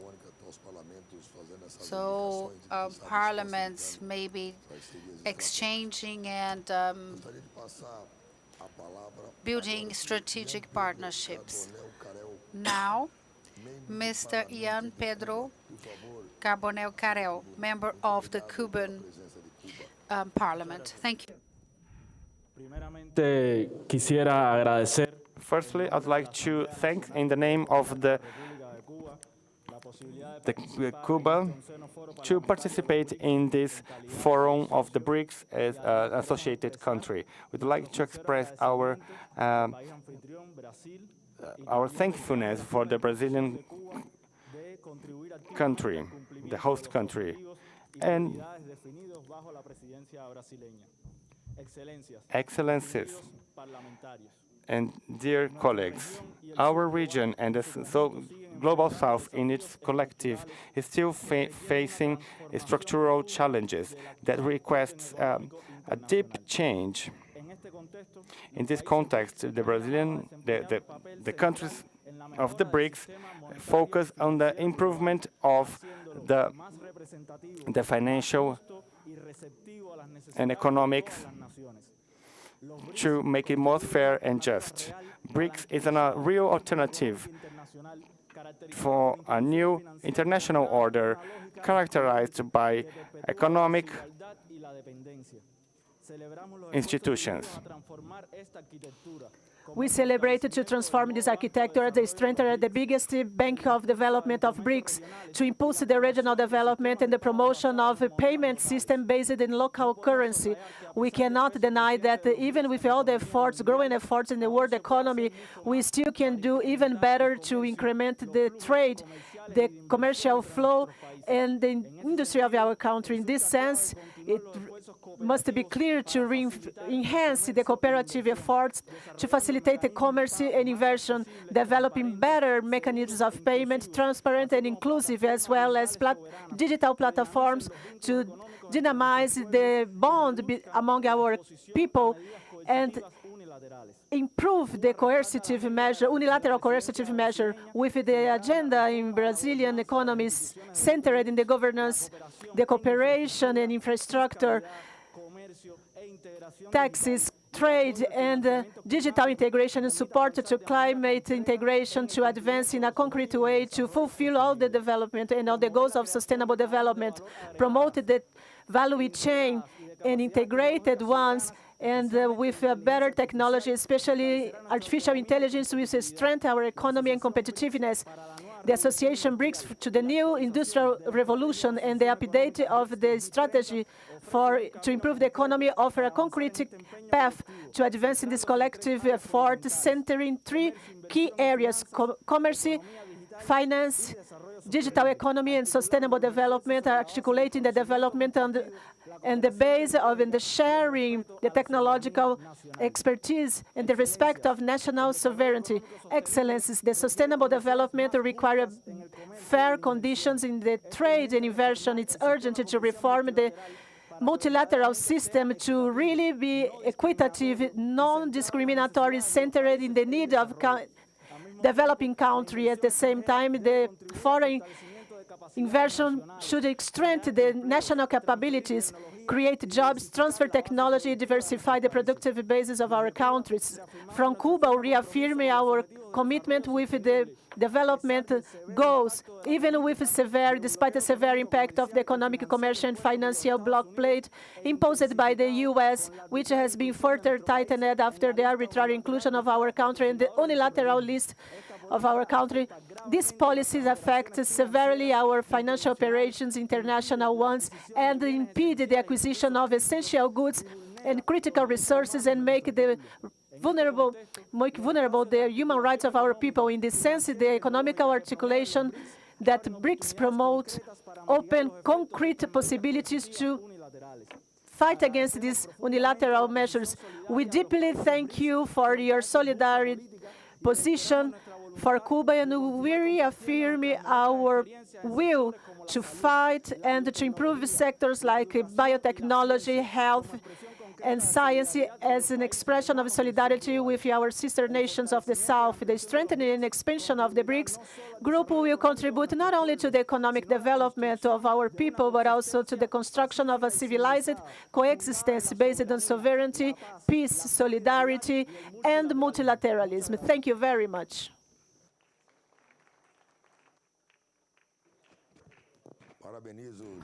I congratulate the young parliamentarian, young Pedro Carbonell Corel, for the brave speech. And I agree with their speech, and I believe that within the theme that Cuba has been embarked, without the defense on an unilateral, it's a cry for help.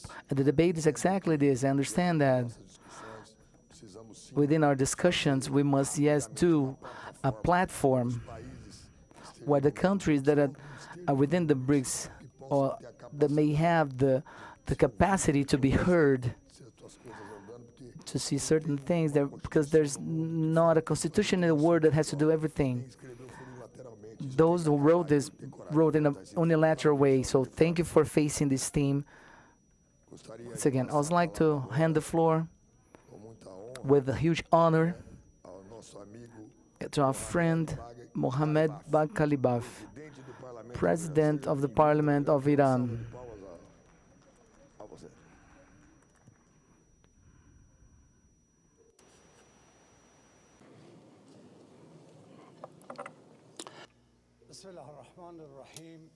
In the name of Allah, the most compassionate, the most merciful, His Excellency David Al-Colombe, President of the Federal Senate of Brazil, His Excellency Hugo Mota, President of the Chamber of Deputies of Brazil, the Honorable Presidents of the Parliaments of BRICS member states, distinguished delegates. At the outset, I would like to express my deepest gratitude to the National Congress of Brazil for hosting this valuable forum. I also seize myself of this opportunity to congratulate Indonesia for joining the important and influential group of BRICS, and I warmly welcome the highly valuable presence of the BRICS partners. Dear colleagues, today, we are facing a series of complex developments, unprecedented challenges, and fundamental transformations in the global order, ranging from extreme economic volatility and financial instability to environmental crisis, geopolitical tensions, sanctions, and political pressures, as well as food insecurity, the fragility of global supply chains, and tariff wars. These developments have challenged traditional structures of international cooperation and highlighted the need to reassess our approaches and forge new economic pathways towards sustainable development. Pathways founded on justice, balanced interest, mutual respect, and multilateralism. In such circumstances, multilateral institutions such as BRICS play an increasingly significant role in redefining fair and collaborative models of cooperation. Parliamentary relations alongside governmental cooperation form the foundation for stable economic relations. The first step on this path is strengthening and enhancing legislative collaboration and joint policy making amongst BRICS parliaments. The active role of parliaments in drafting and ratifying trade agreements, whether collectively or bilaterally, including professional, customs, and investment agreements, as well as aligning economic, commercial, and financial regulations to diversify export and import markets and to attract investment and finance development projects through the new development bank, NDB, and promoting alternative economic models will help eliminate unnecessary trade barriers and obstacles, encourage mutual investment, and support innovation. Such coordination can pave the way for creating common markets and facilitating the flow of capital, goods, services, and production chains among the BRICS member states. The second step is parliamentary support for governmental actions and the creation of necessary legal infrastructure to utilize the economic cooperation potentials among the BRICS members.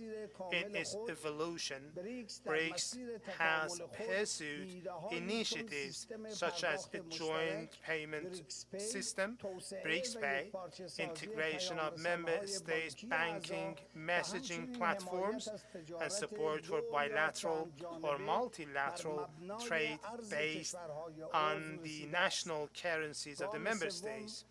The third step is drafting a common charter to counter discriminatory economic policies, including unilateral and illegal sanctions. Unilateral sanctions are one of today's most significant challenges, directly affecting people's livelihoods, economic justice, and international peace. In recent years, the use of these unjust tools to apply political and economic pressures on sovereign nations has sharply increased.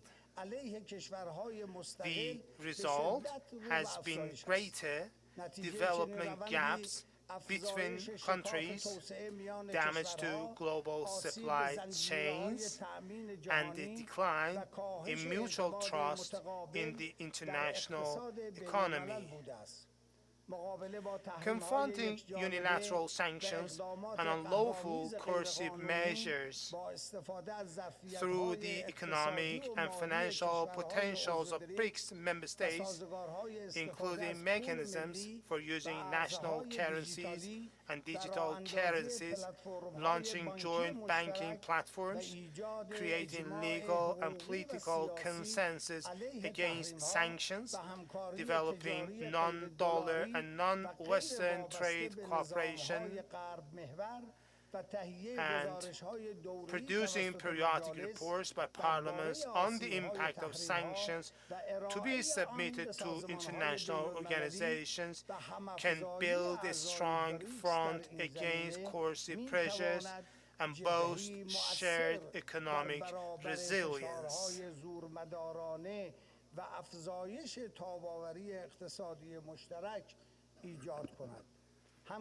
Dear colleagues, let us, through effective cooperation and legislation and through parliamentary diplomacy, elevate from mere declarations and speeches to tangible and practical action.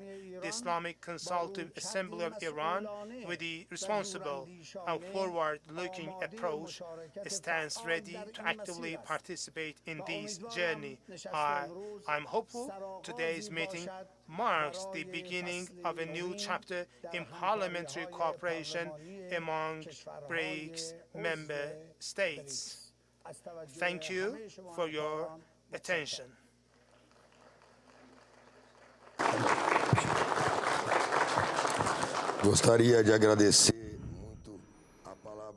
I would like to thank very much the President of the Parliament of Iran. I'm extremely honored with your presence here. in our parliament and say that Iran is a synonym of courage and resistance, and persistent as was the Persian been, and a great example to be followed, and the courage makes us reflect. I'd like to send a message, a video message of a honored Dilma Rousseff, president of the new, especially sent for this event. Thank you.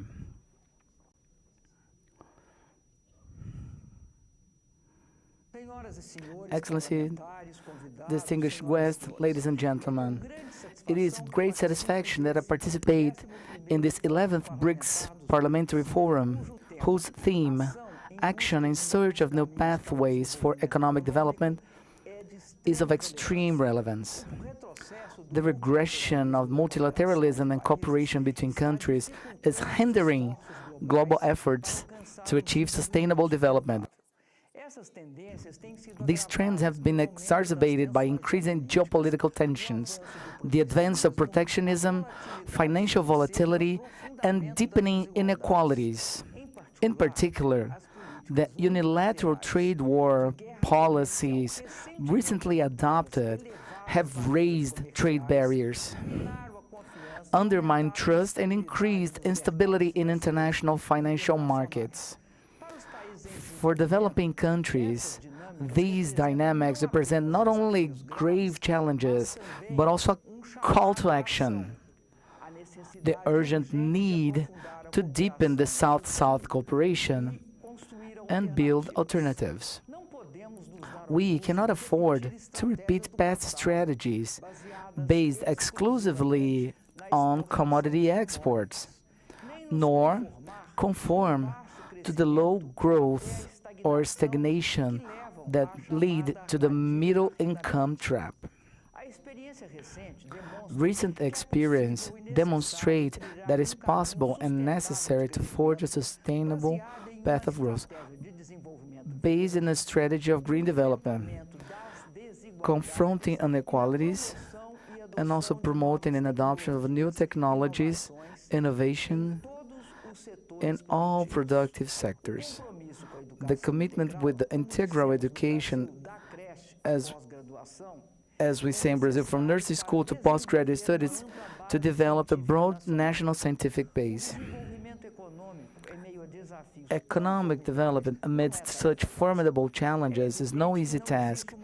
It is evident that there is no single development model applicable to all. History has shown that countries must explore their own competitive global. Por isso, é essencial não apenas aprender com as experiências de outros países, mas também inovar e encontrar soluções adequadas às realidades nacionais e regionais. Isso, sem dúvida, requer a participação ativa do Estado, o planejamento estratégico de longo prazo e uma forte coordenação entre governos, academia e o setor privado. O desenvolvimento não é espontâneo, é fruto de esforço deliberado e persistente de todos esses agentes. Além disso, governos, legisladores e parlamentares devem promover um ambiente favorável à transformação econômica. Policies aimed for addressing structural and regulatory bottlenecks, such as increasing investment, developing capital markets, strengthening physical and digital infrastructure, and supporting a strong and dynamic private sector, are fundamental to building a solid foundation for development. Economic development, of course, only becomes effective if it incorporates technological advances. Innovations in artificial intelligence, big data, biotechnology, and quantum computing create new opportunities, increase labor, productivity, allow participation in global value chains, and enhance competitiveness. Falling behind in the digital age is not an option for developing countries. To this end, more resources are needed for research greater investments in education, science, and technology, strengthening of logisticals and digital infrastructure, and institutional strengthening to also support innovative ecosystems. This is the model of the new industrialization that BRICS countries must adapt to their specific realities. We need robust industrial policies that promote productive diversification, integrate emergent technologies into new and traditional sectors, stimulate technical and higher education, and strengthen national and global value chains. We must create conducive ecosystem in which innovation is a central driver of growth. This includes creating technology parks, supporting startups, encouraging investments in applied research, and long-term financing for strategic sectors committed to energy transition and halting climate change. It is equally important to deepen cooperation among our countries, sharing knowledge, technologies, and successful experiences. Without international cooperation, the catch-up process becomes extremely difficult and often unfeasible. Strategic alliances between countries that combine industrial, scientific, and financial capabilities to drive a new wave of sovereign, inclusive, and sustainable development. This is the way forward. Development cooperation must be strategic and multidimensional, involving trade and investments, financial integration, sharing of technologies, and coordination of public policies. The new industrialization is crucial for the reduction of inequalities because it enables a significant increase in labor productivity and may lead to higher quality jobs. It demands comprehensive social policies that significantly expand the population access to education, professional and university training, ensuring that the fruits of growth are widely shared. An innovative society can only be built on a foundation of equity. We must take the most of the benefits offered by already established multilateral mechanisms, such as the BRICS framework itself and the South-South cooperation. As a space that brings together emerging economies, BRICS has the historical responsibility to lead this transition. We must consolidate financing mechanism with the use of local currencies and expand our networks of scientific and technological cooperation. The parliaments of BRICS have an essential role in building this new path. Their actions contribute to ensuring that public policies, legal frameworks, and long-term pacts can become a reality. Parliaments are institutions capable of contributing to ensuring that a better governance that is compatible with the predictability, institutional and regulatory, which makes long-term projects viable, as I mentioned before. Moreover, parliaments play an irreplaceable role in creating national consensus around strategic agendas. The new development bank, NDB, the BRICS Bank, is the first global multilateral bank created by Global South countries for the Global South, and is also ready to support this challenge through a comprehensive agenda that combines investment in science, technology, and innovation, energy transition, physical infrastructure, and digital interconnectivity, smart hospital, and climate resilience. The NDB, National New Development Bank, also promotes the use of local currencies in its financings, focusing on the private sector by reducing exchange rate and interest rate vulnerability and ensuring greater stability for cash flow, further strengthening the domestic capital markets of its member countries. In a world that is fragmenting, BRICS is a pillar of integration. In times of uncertainty, we are a source of stability, and in an era of rapid technological transformations, we are ready to be a decisive platform for cooperation in technology and promotion of innovations, committed to a future that is more equal, just, more sustainable, and innovative. I wish full success to the continuation of this forum's work. It is very important. Thank you very much to all.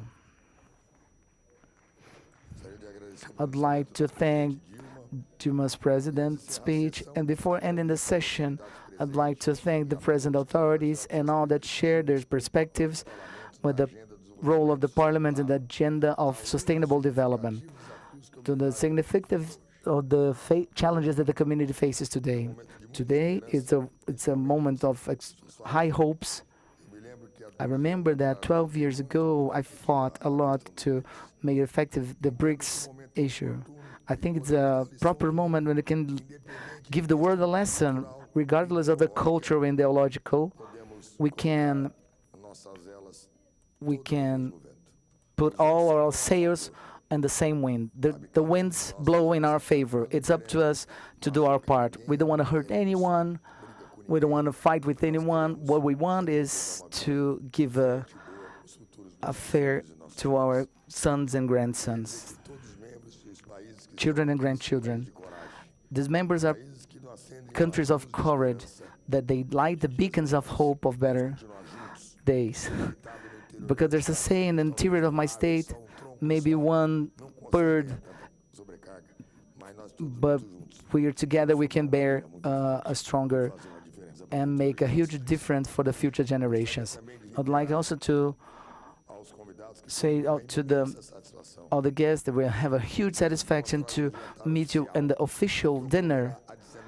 It's going to happen at 7:30, 19:30 in our Palace of Foreign Affairs, Itamaraty Palace. And I'd like to congratulate all our diplomats and ambassadors, the civil servants from the Senate, from the Chamber of all the employees, the Camera, the Chamber. We made all the difference and say that our country, yes, it's a huge power, power in solidarity, a power of a promised land where Arab and Jews studied in the same school, where Chinese and Japanese, they live in the same neighborhood. The country, our country, is a warming, welcome country. I've never seen people were extremely happy with the presence of all of you.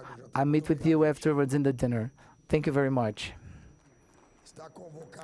It's tomorrow at 9 a.m., the third session of works of the 11th Parliamentary Forum of BRICS, Dialogue Interparliamentary about Climate and Sustainability. I declare ended the sessions, and once again, thank you very much.